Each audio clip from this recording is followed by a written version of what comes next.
The high priest's breastplate. Okay, guys, after many, many years, we are submitting to you our representation of the high priest's breastplate as indicated in Exodus chapter 28. Now, why do we have to make our own breastplate? Basically, our approach to it is that we believe that the 12 tribes are oriented on the breastplate the same way they are in the camp, where in the middle you would have the tabernacle, and then all around it you would have 3 tribes to the east, 3 tribes to the west, 3 tribes north, 3 tribes south.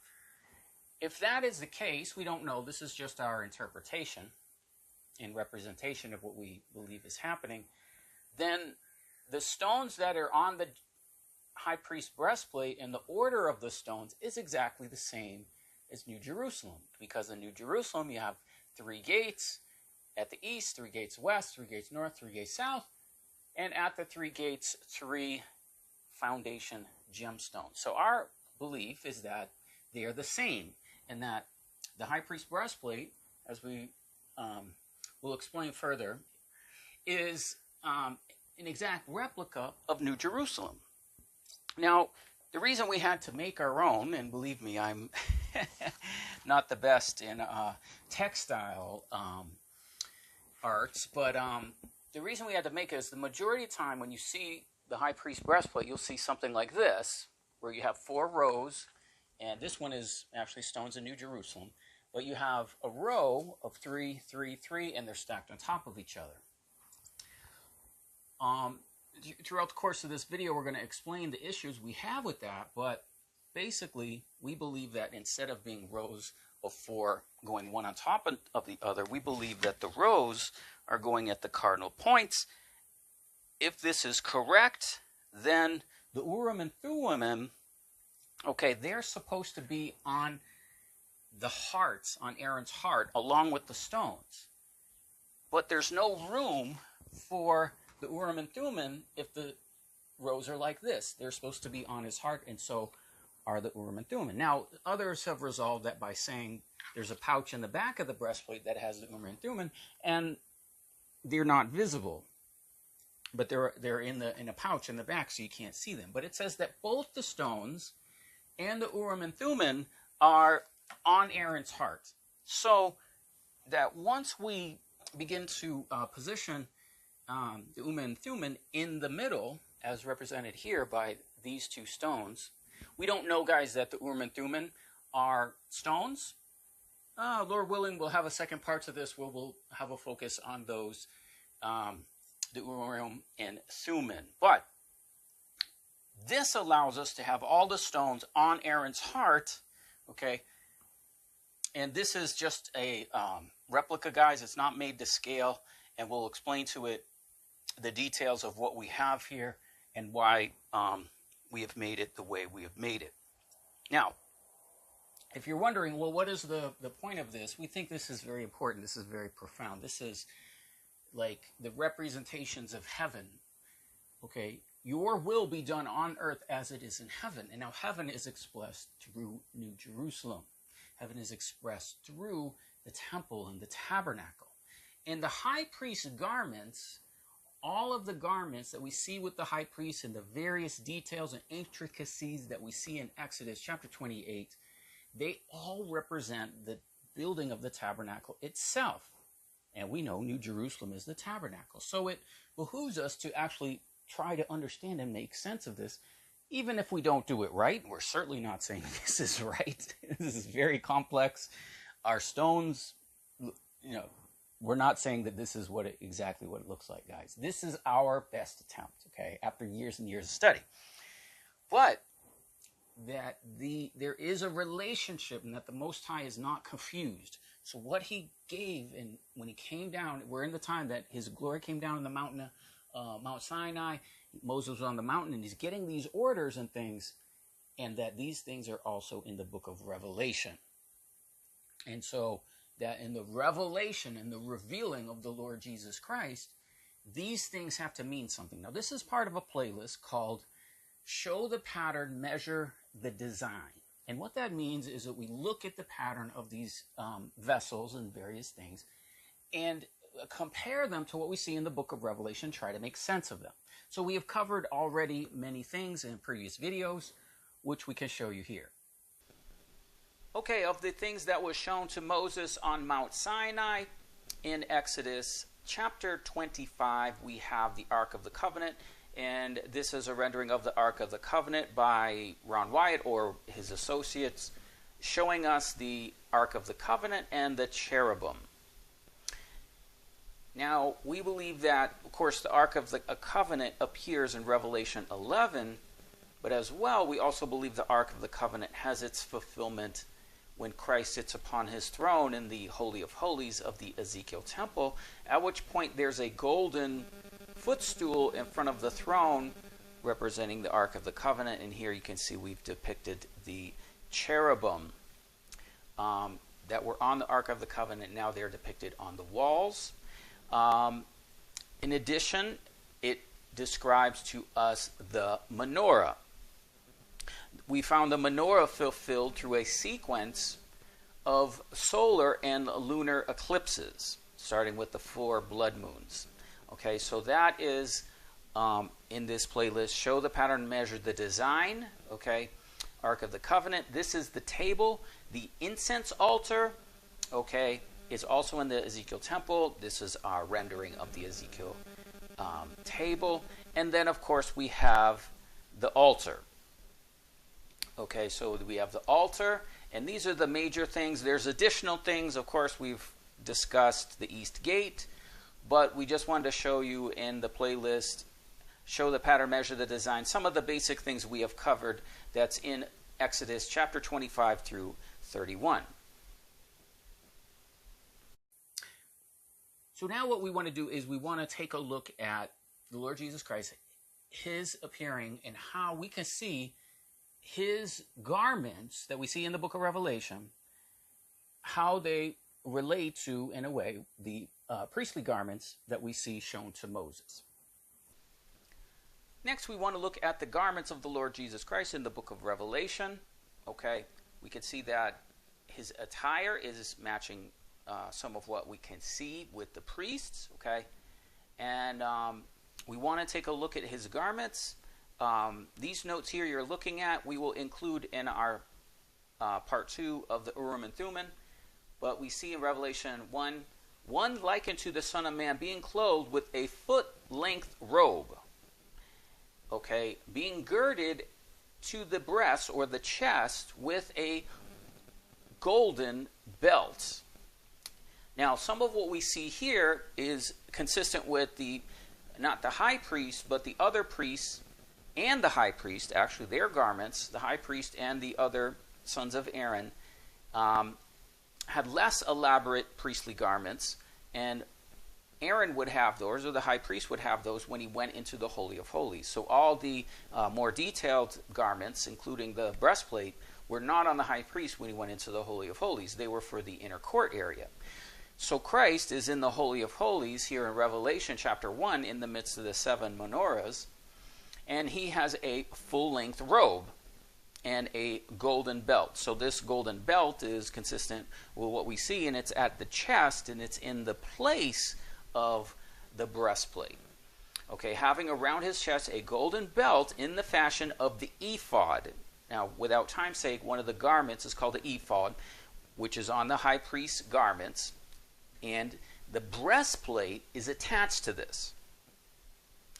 Now, in the King James, in Exodus 28, it describes a curious girdle, okay? And this foot-long robe, this same word we see in Greek here, is also used in Exodus. So, yes, Christ, as we're seeing him in Revelation chapter 1, is appearing in the garments of the priesthood, him being the high priest, okay, in the Holy of Holies. And this is the robe of the ephod, is what it's called, okay, the full-length robe. And you shall make a robe of the ephod all of blue. Now, in the high priest and his garments, his full-length robe was blue. Okay. Now, that is in Revelation 1. Then, when Christ is appearing on his white horse, he has different garments. The full-length robe is not practical in this situation because he's on a horse. Okay, if you have a garment that's going all the way down to the feet, your legs need to go on either side of the horse. So he has a blood-colored garment that goes to the thigh, right? Because the legs and the garment for the pants is on, okay, so that he's on the horse. And then it says on this garment, in this area of the thigh, King of Kings and Lord of Lords. This is the hem of his garment, with writing in the fashion of other names in the attire, like on the high priest, he had a breastplate, and it said, Holiness to Yahweh. And the word here in the Septuagint for Greek is loma, and this can be compared to Christ, the hem of his garment that we see in the New Testament. The fringe, the border, the tassel area, okay? And it's this word, hem of his garments, which we see in Isaiah chapter 6, verse 1. The train or hem of his garment filled the temple. Now there are names written, okay, on the crown as well. So the crown, the high priest had a crown and a turban. So we don't see this crown or turban in Revelation 1, but we do see the aspects of it in Revelation 19 when Christ is on his horse. He has a crown of many crowns. Most likely it was a band that went around and then had a turban, a diadem. Upon his head many crowns having names written, right? Just like the names were written on the high priest, holiness to Yahweh. Christ has names written, and a name written which no one knows but he himself. Okay? So there's another distinction about his crown, but it is aspects of what we see with the high priest. Wearing a cloak or hematon. Now this is a different garment than what we saw in Revelation 1, being dipped in blood, in his name, the word of God. So cloak or garment here is different. Hematon is different than the word that we saw before, poderis, okay? And it continues with this usage of this word as cloak or garment. He had upon his cloak or garment and upon his thigh a name written, King of Kings and Lord of Lords. Okay, so there's aspects of what we can see, how Christ is exemplifying details of what the Most High has shown in the priestly garments. He has attire in similar fashion. All right, here's some of our handwritten notes of our many years of research. I will try to get PDFs posted of this for those of you that are interested. Now, the first thing we go to do when we go to do the high priest's breastplate, when we read about it, it tells us that they are according to the birth of the 12 tribes of Israel. Now, that might seem simple. However, what we want to do is actually look at the scriptures that talk about it. Obviously, Moses wrote Exodus, and Moses is receiving the instructions and describing everything. And so in Exodus chapter 1, verse 1, we have a certain order of the 12 tribes of Israel.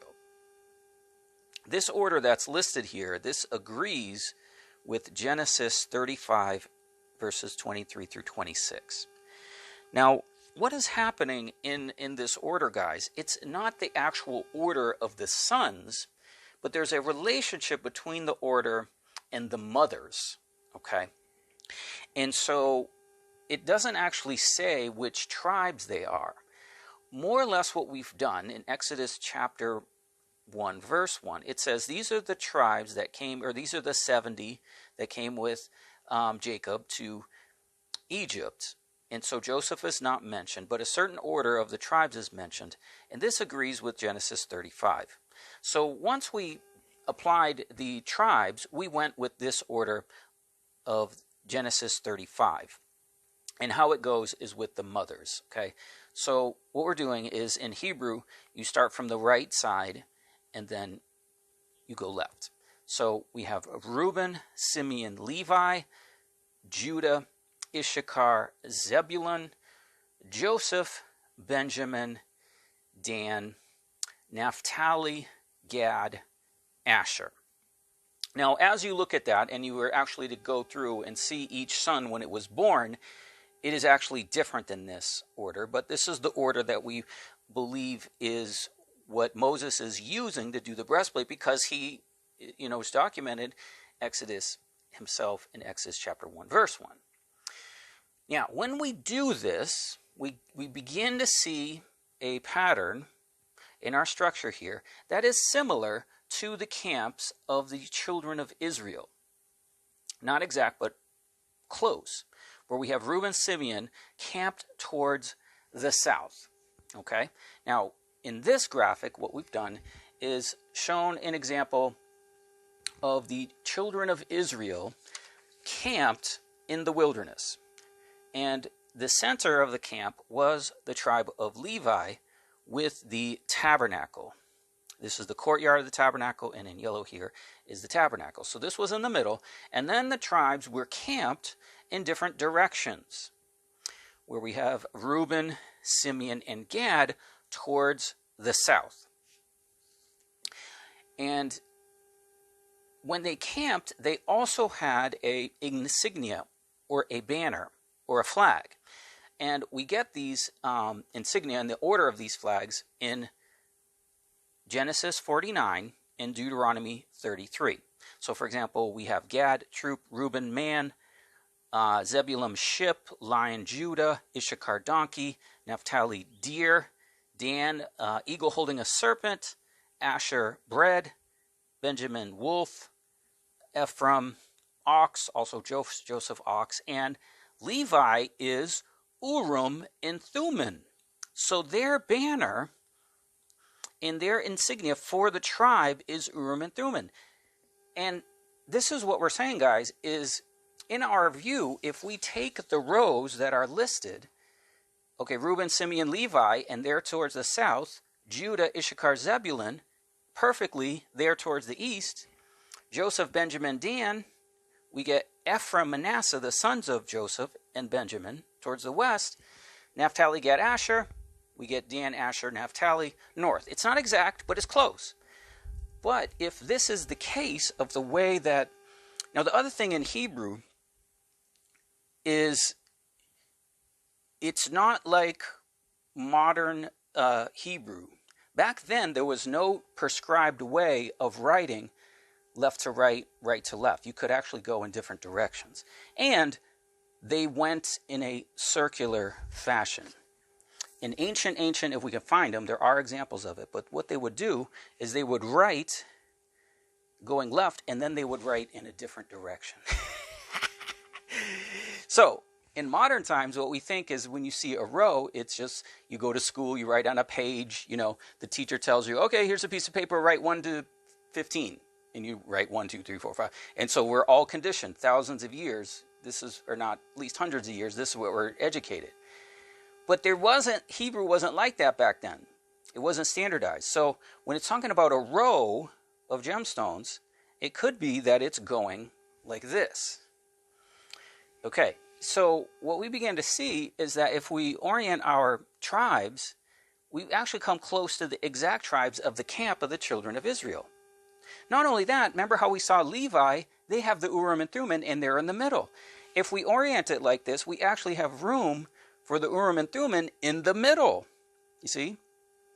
So that when we look and we orient our breastplate like this, it's a map. And New Jerusalem is exactly the same, where each position, you have the 12 tribes of children of Israel, in each position you have 3 gates and a gemstone. This is why we're doing all this. Okay? All right. Now, the other thing is, when you look at this and you pause the video and you look at the colors, don't be enamored with the colors, okay? We don't really know, guys. What happens is it tells you a stone, okay? And it tells you a stone. You don't know what color it is. It doesn't tell you, like, you know what onyx looks like. Okay, if you know what onyx looks like, you know that onyx could be white or black. That's a huge difference. Which is it? It doesn't say. Okay, not only that, let me show you something else. So then I was like, well, part two, or the hope in the future, is to actually find a relationship here between what we have with the gemstones on the breastplate and New Jerusalem itself, so that when it says what it is in the Septuagint, which is Greek, in Exodus 28, it would match what we see in Revelation 21. I'm not in a position to do that right now. But anyway, to show you how complex this is, okay, row 1, this is row 1, is Reuben, Simeon, Levi. Now, in the King James Version, or we call it the Masoretic text, it says in English, sardis, topaz, and carbuncle. Then what we have is we have the Septuagint.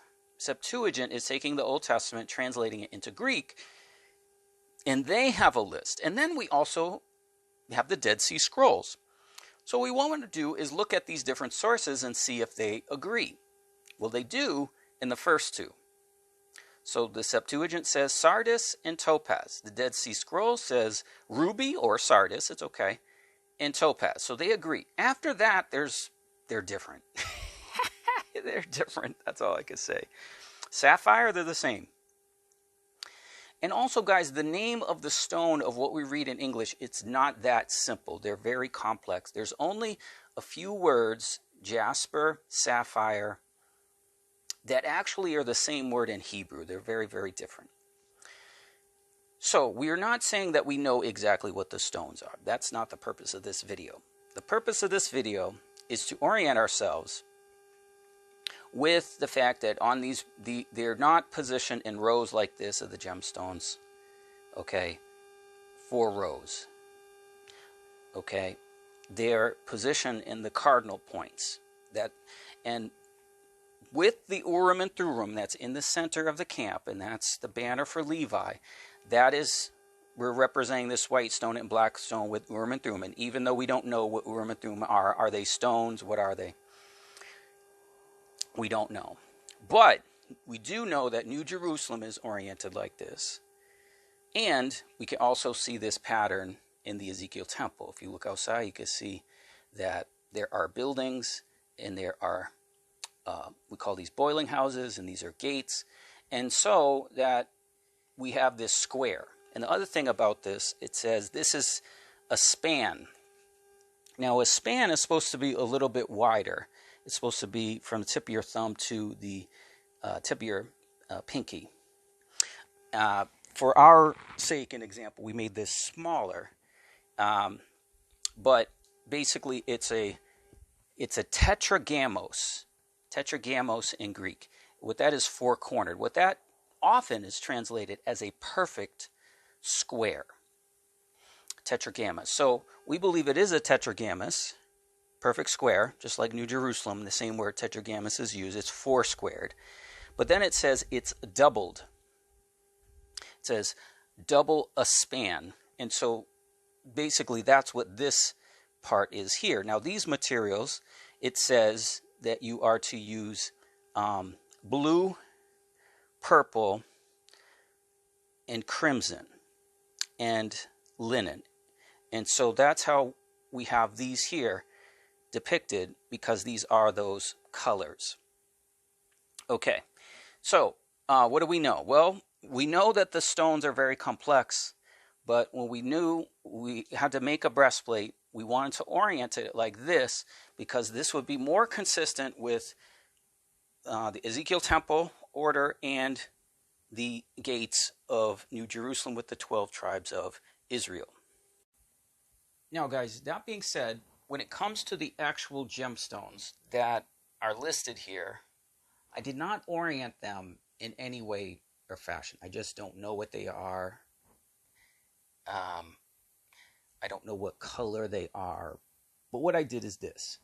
I basically had a friend help me with the materials to make this breastplate. And we ordered them online from Bible Science something, I'll forget. I'll have a link to their website in the notes for this video, because I'm going to compile all these documents for you.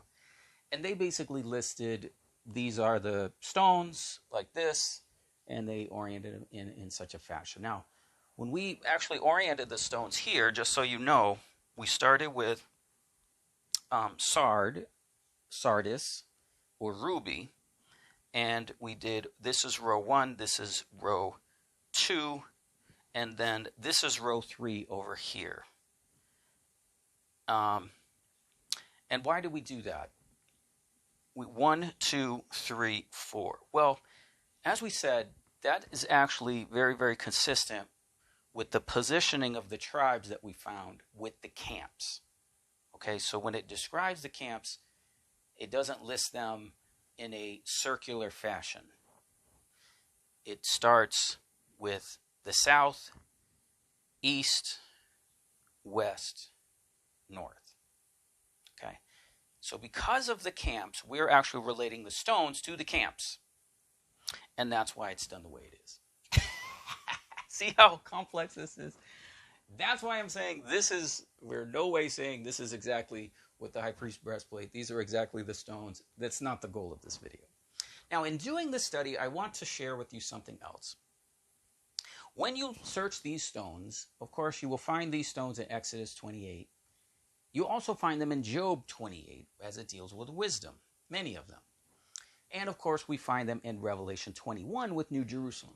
We also find the stones in Ezekiel 28. And what I found interesting is in Ezekiel 28, when we read the Septuagint, and that is the Greek Old Testament, when they list the stones, they list them in the exact order as the order that we see on the high priest breastplate in Exodus 28. So what does it mean? Well, the anointed cherub is being described by the prophet Ezekiel before his fall. Okay, so before his fall, it talks about how Yahweh created the anointed cherub, and it describes in the Masoretic King James Version 9 gemstones. 9, exactly the ones that are on the high priest breastplate. The Septuagint takes that a step farther and includes 3 more that would be part of the high priest breastplate in Exodus 28, and they're on the anointed cherub in Ezekiel 28. Now that's very deep, because what that tells us is that these gemstones were part of the anointed cherub, part of the worship, part of this being before its fall, and that it is actually showing us New Jerusalem before Adam is even created. And that's very profound. But we also have to realize that this entity, which we now know as Lucifer or the dragon or the serpent, he had these stones on him as well. He had instruments, musical instruments that were part of his very being.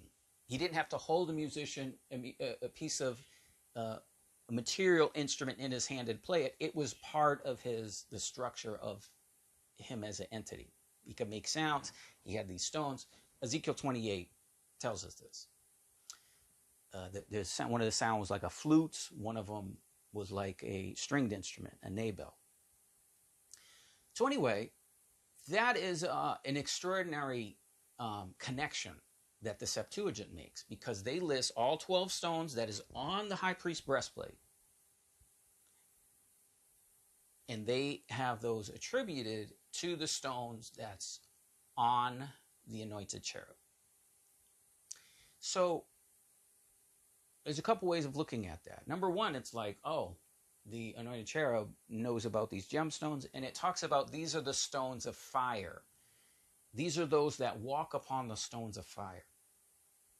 And that's the angelic order, what they would do in the worship of the Holy Most High in Eden and before the throne.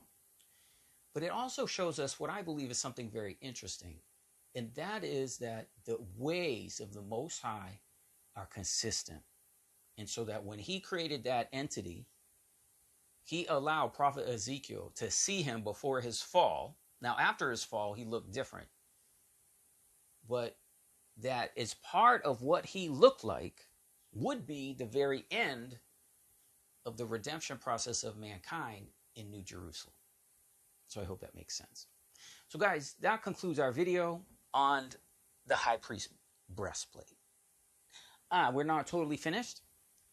We will, in doing this study, okay, I also wanted to make sense of the Urim and Thummim in this study to try to, see if I'm on the right track here or not. And I believe that the concluding matter that supported this theory is the fact that the tribes have their banner, and the tribe of Levi is in the middle of the camp. And this breastplate allows you to have the Urim and Thummim in the middle of the camp instead of putting it in a pouch in the back that you can't see. Okay, so we do hope to have a part 2, Urim and Thummim. Okay, have a focus on those, and what fulfillment do we see there? Very interesting study. So again, as we said, this is part of our playlist, Show the Pattern, Measure the Design. I will scan the PDF files and have that in the notes and description of the video. And a voice came from the throne and from the temple saying, "It is done."